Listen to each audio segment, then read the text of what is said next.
Assalamualaikum warahmatullahi wabarakatuh. Bapak Ibu dosen penguji yang terhormat, perkenalkan nama saya Nur Alam. Saya sebagai guru bimbingan dan konseling pada sekolah SMP Negeri 4 Bunta. Pada saat ini saya menjabat sebagai mahasiswa PPG dalam jabatan kategori 1 angkatan 3 bimbingan dan konseling di Universitas Negeri Gorontalo dengan nomor peserta PPG 201500116934 dan nomor induk mahasiswa peserta 121172322554. Pada hari ini, Rabu 6 Maret 2024, saya akan melaksanakan uji kinerja layanan konseling individu dengan menggunakan pendekatan behavior, teknik kontrak perilaku dengan judul kemampuan memanajemen waktu di SMP Negeri 4 Bunta. Selamat menyaksikan. Assalamualaikum warahmatullahi wabarakatuh.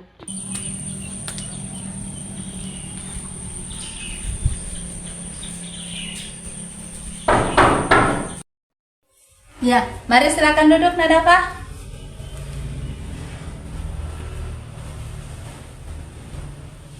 Dengan Nadafa? Iya Bu, Ya. benar. Oke, terima kasih. Apa kabar hari ini Nadafa? Alhamdulillah baik Bu. Baik ya, sehat-sehat ya? Sehat. Ya. Bagaimana dengan pelajaran hari ini? Baik Bu, alhamdulillah berjalan dengan lancar. Pelajaran apa tadi di kelas? Bahasa Indonesia, Bahasa Indonesia ya. Siapa gurunya tadi yang masuk? Pak Ari. Pak Ari. Ya, semuanya lancar ya? Iya. Ya, alhamdulillah. Jadi Nadafa, terima kasih Ibu ucapkan sudah datang di ruangannya Ibu pada hari ini. Nadafa untuk mengadakan apakah Nadafa sudah tahu maksud dan tujuan Nadafa Ibu undang datang ke sini? Enggak tahu Bu. Nggak tahu ya? Iya. Ya. Jadi pada hari ini Ibu akan mengadakan konseling individu dengan Nadafa karena Ibu mendengar Nadafa ini memiliki masalah ya. Apa itu konseling individu Bu? Ya. Jadi hari ini ya sebelum kita masuk di konseling individu sebaiknya kita berdoa terlebih dahulu agar kegiatan kita pada hari ini bisa berjalan dengan lancar. Ya? Ya. Oke. Kita mulai berdoa ya. Berdoa dimulai. Berdoa selesai. Ya, jadi terima kasih sekali lagi. Hari ini Nadafa Ibu undang ke sini untuk mengadakan konseling individu karena Nadafa itu Ibu sudah melakukan observasi, sudah melakukan wawancara terhadap wali kelas sama teman-temannya Nadafa bahwa Nadafa itu akhir-akhir ini mengalami penurunan prestasi ya. Iya, Jadi Bu. ya, jadi seperti itu. Jadi Ibu akan mengadakan konseling individu dengan Nadafa. Sebelumnya itu, apa Nadafa pernah dengar apa itu konseling individu? Pernah Bu, tapi nggak tahu apa itu konseling individu. Belum paham ya apa itu Ya. konseling individu.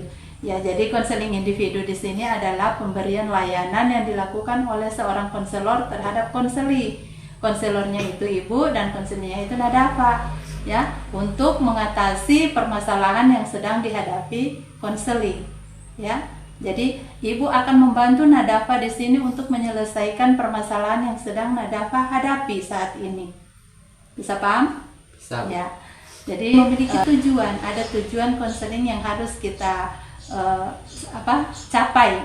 Yaitu yang pertama bahwa di sini Nadafa itu memiliki masalah tentang manajemen waktu ya. Kurang mampu untuk memanajemen waktu. Iya, Betul seperti itu? betul. Iya, jadi tujuan kita mengadakan konseling di sini adalah supaya yang pertama Nadafa bisa memahami apa itu pengertian dari manajemen waktu, ya. Iya. Kemudian bagaimana cara-cara Nadafa mengatur atau memanajemen waktu itu dengan baik dan benar, ya. Kemudian manfaat dari manajemen waktu itu apa buat Nadafa nanti? Bisa paham seperti itu? Bisa. Oke, baik. Kita harus memperhatikan asas-asas dalam konseling ini. Bisa paham? Bisa. Jadi konseling yang akan kita lakukan ini memperhatikan yang pertama asas kesukarelaan, ya. Jadi asas kesukarelaan ini yang mana Nadafa datang ke sini dengan keadaan sukarela ya, Iya Bu, tanpa paksaan. tanpa paksaan. Tanpa paksaan dari Bapak Ibu guru atau teman-teman? Tanpa Tidak. paksaan. Ya, dengan sukarela. Oke, terima kasih. Kemudian yang kedua, keterbukaan. Ya, Ibu minta Nadafa untuk terbuka menceritakan semua masalah yang sedang Nadafa hadapi terhadap Ibu, biar Ibu bisa membantu untuk menyelesaikan atau mencari solusinya. Iya Bu, saya berjanji akan berusaha untuk terbuka dalam sesi konseling hari ini supaya kita bisa mencari jalan keluar untuk masalah saya. Baik, Ibu akan membantu ya. Kemudian yang ketiga adalah kerahasiaan.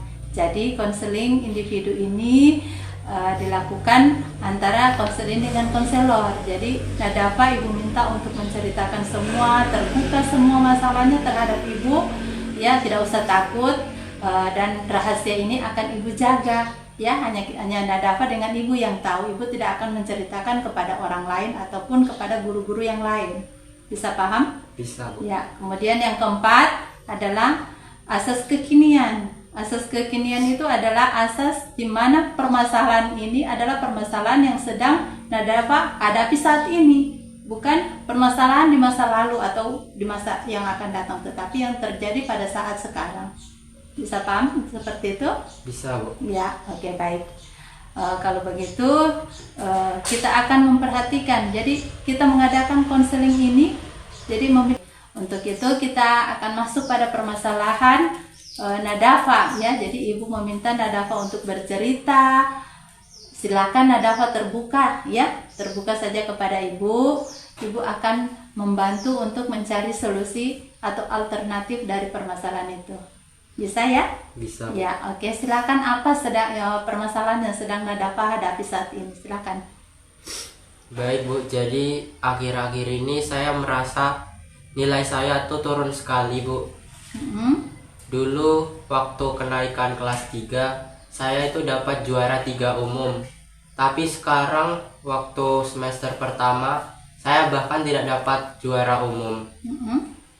Mungkin itu karena saya setiap hari mengikuti ekskul bahasa Inggris, ekskul drum band. Setelah saya mengikuti ekskul drum band itu Bu, pulang sore setelah saya di rumah, saya merasa lelah Bu. Saya merasa lelah, dan yang biasanya saya belajar jam 8 sampai jam 9, saya malah gunakan waktu belajar saya untuk bermain HP karena saya sudah merasa terlalu capek Bu. Terlalu capek untuk belajar, jadi saya malah bermain game bisa sampai malam jam 10, jam 11 gitu Bu, sampai lupa belajar. Oh, jadi seperti itu ya.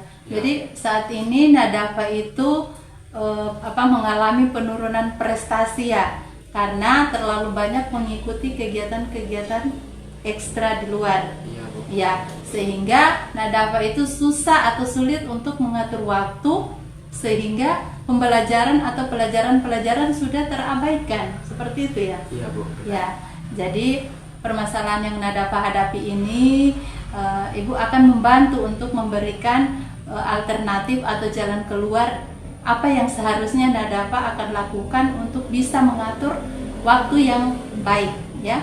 Jadi di sini Nadafa harus bisa memanage waktu dengan sebaik-baiknya. Boleh, silakan Nadafa mengikuti kegiatan ekstra, kegiatan-kegiatan yang lain di luar, akan tetapi Nadafa harus memperhatikan juga tentang pembelajaran, ya, supaya prestasi yang Nadafa hadapi. Karena Ibu mendengar ya, Ibu mendengar bahwa selama ini Nadafa yang tadinya dapat peringkat kelas, dapat peringkat umum, sekarang di semester ini sudah mulai menurun ya. Iya Bu. Betul seperti Betul. itu? Semester ini malah sama sekali gak dapat juara umum. Itu dikarenakan kenapa itu kalau Ibu boleh tahu? Mungkin karena waktu belajar saya yang kurang Bu, karena belajar untuk mata pelajaran itu sudah tergantikan biasanya dengan hafalan bahasa Inggris, dengan hafalan lagu drum band. Itu biasanya saya sampai lupa mengerjakan tugas-tugas sekolah, sampai saya lupa. Terus keesokan harinya saya lupa mengumpul tugasnya. Oh, jadi terlalu sibuk dengan kegiatan ya. Ya. Jadi sehingga pekerjaan sekolah, tugas-tugas yang diberikan dari sekolah itu sudah terlupakan, terabaikan. Jadi seperti itu. Ya, jadi di sini Ibu akan memberikan Nadafa itu tentang bagaimana cara memanajemen waktu dengan baik dan benar, supaya Nadafa bisa mengatur waktu yang efektif, ya.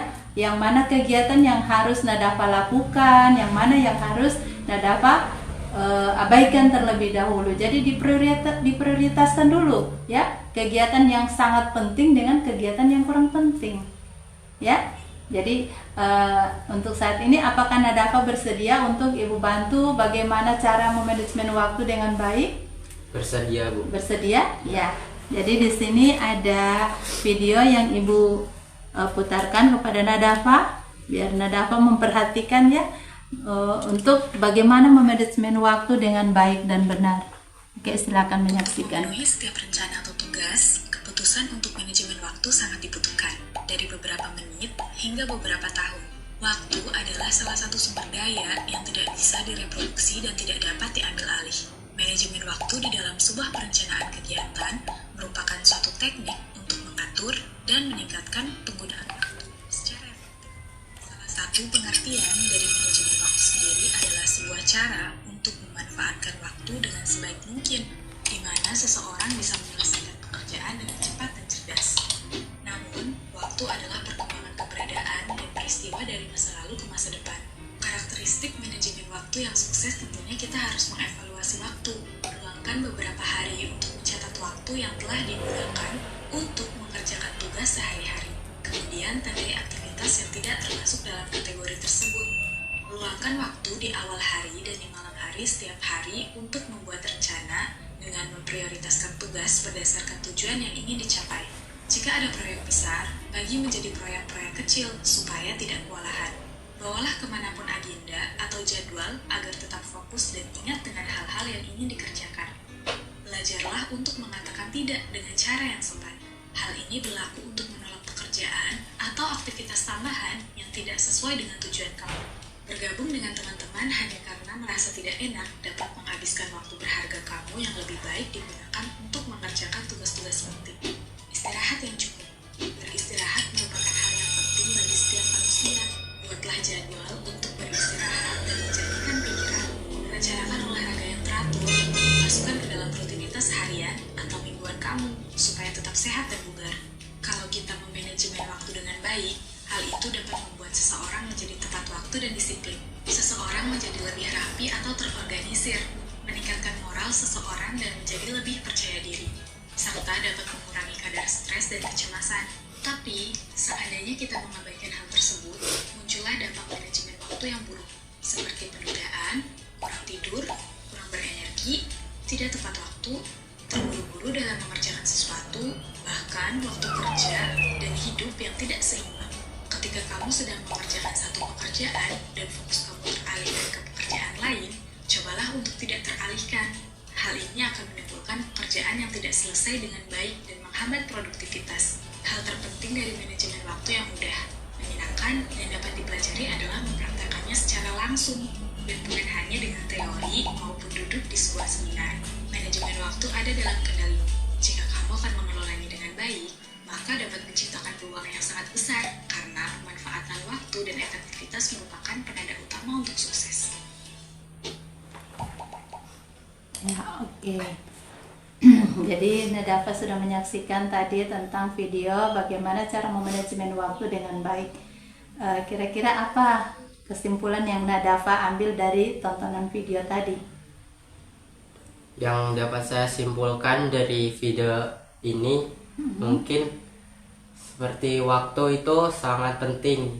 Jadi karena waktu tidak bisa diputar kembali, saya harus memikirkan jadwal dan kegiatan-kegiatan apa yang harus saya lakukan terlebih dahulu dan saya prioritaskan agar waktu berharga saya tidak terbuang sia-sia, karena terbuang sia-sia cuma untuk bermain HP dan bermain sosial media. Seperti yang saya katakan tadi, saya suka bermain game sampai malam, itu membuat saya biasanya sampai kepala saya sakit dan keesokan harinya biasanya saya sampai gak sekolah gitu, Bu. Itu biasanya yang mungkin membuat nilai saya juga turun, karena mungkin saya yang tidak bisa mengatur waktu dengan baik itu sampai membuat saya jadi sakit, terus saya gak sekolah dan nilai saya turun. Oh, jadi seperti itu ya. Jadi Di sini Nadafa menyadari ya bahwa Nadafa itu selama ini telah mengikuti banyak kegiatan ekstra di luar jam sekolah. Kemudian dengan kegiatan-kegiatan itu Nadafa merasa capek ya, merasa capek, kemudian kurang untuk semangat untuk belajar ya. Jadi Nadafa itu merasa kalau sudah capek, kemudian Nadafa mengambil HP, bermain HP dengan melihat-lihat atau men-scroll HP dengan bermain TikTok, nonton FB dan lain sebagainya, sehingga waktu Nadafa itu habis di bermain HP tersebut ya. Jadi waktu untuk belajar itu sudah tidak ada karena sudah merasa capek, ngantuk, akhirnya niat untuk belajar sudah menurun, sudah tidak ada. Akhirnya kadang tugasnya sudah tidak bisa lagi diselesaikan, bukan seperti itu ya? Iya, Bu. Ya, jadi di sini Nadafa sudah menyadari semua hal ini. Jadi ibu akan memberikan solusi bagaimana Nadafa itu bisa mengatur waktu dengan baik dan benar. Ya, semua kegiatan yang Nadafa lakukan, baik itu di sekolah maupun kegiatan di luar jam sekolah atau ekstrakurikuler yang Nadafa lakukan, ikuti itu tidak masalah. Yang penting Nadafa itu bisa mengatur waktu, bisa memanajemen waktu dengan baik dan benar ya. Kegiatan yang mana yang perlu Nadafa lakukan terlebih dahulu, kegiatan mana yang tidak perlu itu yang harus diprioritaskan. Bisa paham seperti itu? Bisa. Seperti itu. Bisa. Ya. Oke, baik. Di sini Nadafa sudah menyadari, kemudian pendekatan kontrak perilaku, berarti ada kontrak antara Nadafa dengan ibu. Apa Ya? itu kontrak perilaku? Ya, jadi kontrak perilaku di sini adalah suatu perjanjian atau kesepakatan antara Nadafa dengan ibu. Nadafa di sini mengalami permasalahan kurangnya memanajemen waktu dengan baik dan benar. Nah, di sini Nadafa akan tadi sudah menyampaikan kepada ibu bahwa Nadafa itu akan membuat komitmen, akan merubah tingkah laku yang tadinya tidak bagus menjadi bisa mengaturnya dengan bagus ya. Jadi Nadafa tuliskan di dalam kontrak ini hal-hal apa yang menjadi komitmennya Nadafa untuk Nadafa rubah. Silakan Nadafa tulis di dalam kontrak ini. Kemudian dengan adanya kontrak ini, kira-kira kalau Nadafa tidak menyetujui atau tidak melaksanakan kesepakatan atau komitmen yang sudah dibuat, berarti Nadafa harus menyadari sanksi apa yang harus Nadafa lakukan. Kemudian reward atau hadiah apa yang harus saya lakukan untuk melaksanakan itu kegiatan-kegiatan yang sudah saya laksanakan dengan baik. Bisa paham seperti itu? Bisa, Bu. Ya, jadi silakan tuliskan di sini kontrak tingkah laku yang harus Nadafa rubah ya. Komitmen yang sudah yang Nadafa sampaikan tadi harus ditulis seperti itu. Ya, ditulis dulu.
Ya, jadi ditanda tangan di situ di bawah.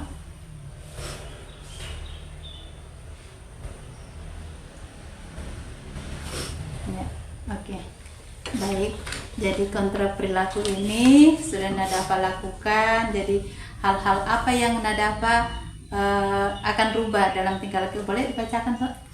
Apa yang sudah Nadafa buat? Tingkah laku yang bermasalah, tidak dapat mengatur waktu dengan baik.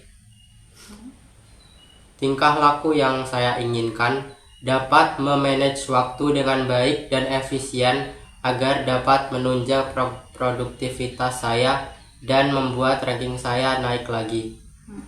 Sanksi jika saya tidak dapat memanage waktu dengan baik, saya tidak diperbolehkan bermain handphone di akhir pekan dan waktu belajar saya ditambah 1 jam. Hadiah jika saya dapat melakukan semua ini dengan baik, saya boleh bermain handphone sepuasnya pada akhir pekan.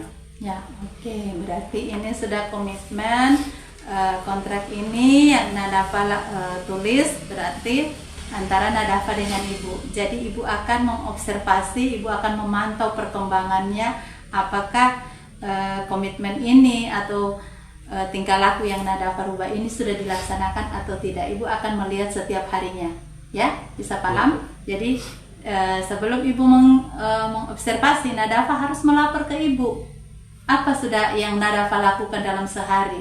Jadi laporan itu akan masuk. Kemudian konseling ini tidak hanya sampai di sini saja, ya. Jadi konseling ini akan berlanjut. Ibu akan mengobservasi terus apakah selama ini Nadafa sudah melakukan perubahan terhadap komitmennya atau tidak. Bisa paham? Bisa, Bu. Ya, nanti saya laporkan setiap hari sama ibu. Ya, oke. Jadi kontrak ini nanti ibu akan fotokopi, ibu akan simpan, kemudian satu Nadafa pegang untuk menjadi pedoman Nadafa untuk, oh saya harus melakukan apa lagi hari ini, saya harus melakukan apa lagi. Jadi setiap hari itu Nadafa punya komitmen merubah tingkah laku menjadi lebih baik. Bisa? Bisa, Bu. Oke. Jadi hari ini kontrak ini mulai berlaku, ya. Jadi ibu akan tanda tangan di sini. Kontrak ini kita akan setujui, hari ini sudah bisa dijalankan dan mulai besok Nadafa sudah harus melaksanakannya. Ya? Iya, Bu. Bisa. Oke. Jadi di sini Nadafa sudah memahami apa itu memanajemen waktu.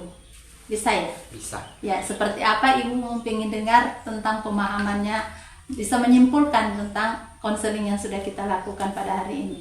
Menurut saya manajemen waktu itu berdasarkan video yang sudah saya lihat adalah cara kita mengatur waktu, memprioritaskan kegiatan apa yang kita dahulukan dan yang kita kebelakangkan supaya waktu kita menjadi efektif dan tidak ada waktu yang terbuang sia-sia. Ya.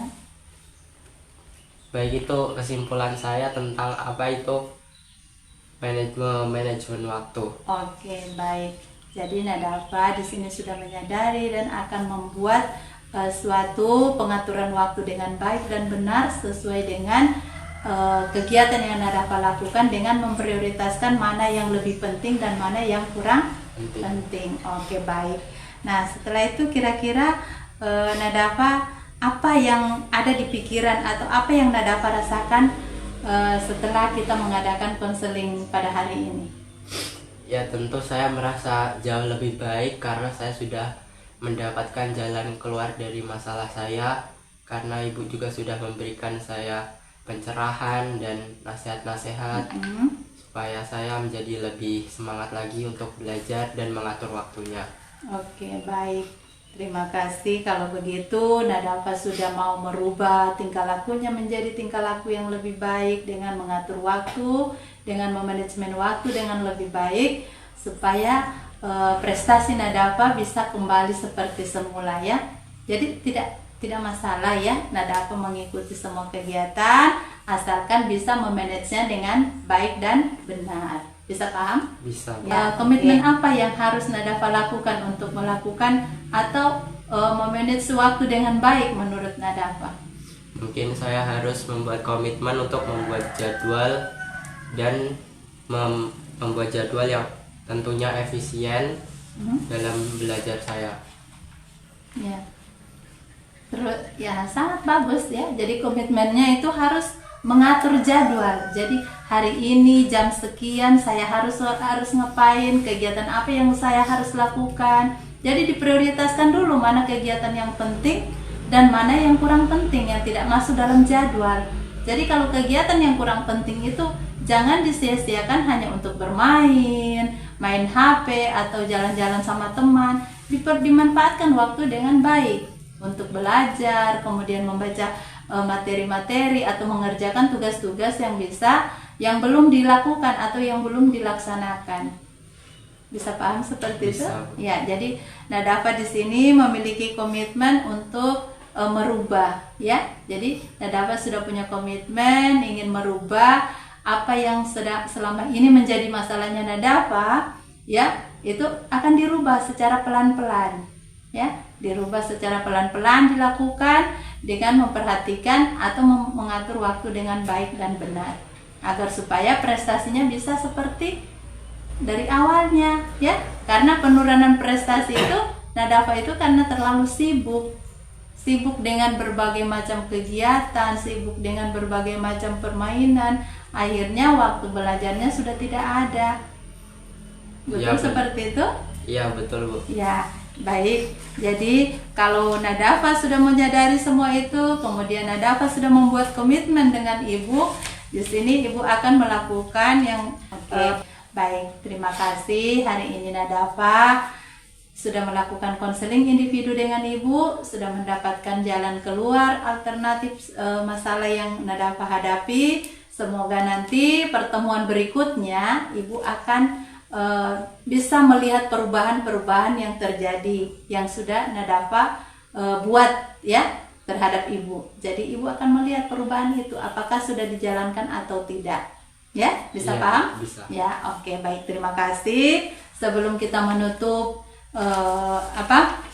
konseling pada hari ini, di sini ada survei, ada lembar penilaian yang harus Nadafa isi terlebih dahulu. Jadi di sini tentang survei tentang kepuasan Nadafa, ya, kepuasan Nadafa dalam mengikuti konseling pada hari ini.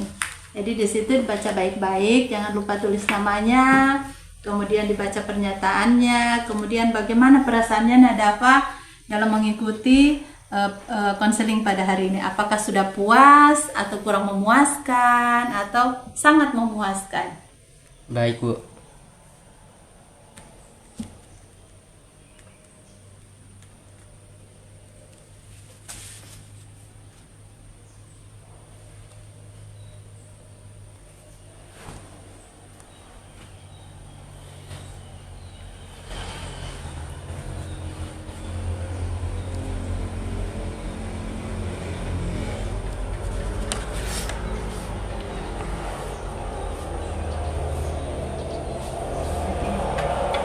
Desi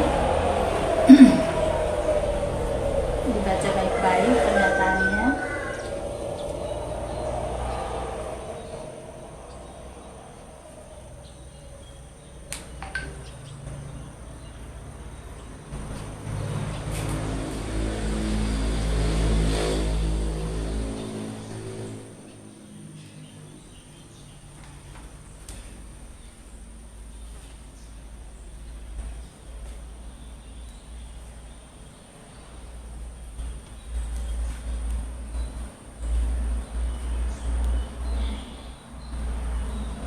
Tulis namanya di bawah.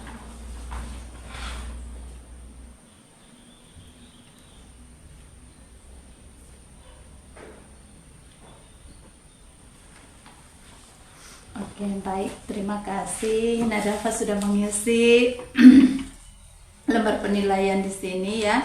Jadi di sini survei yang pernyataan yang menyatakan bahwa Nadafa itu sudah sangat bahagia, sudah sangat memuaskan, kemudian memuaskan dan kurang memuaskan dengan konseling yang sudah dilakukan pada hari ini. Jadi ini adalah lembar jawaban yang Nadafa sudah sampaikan ke Ibu, ya.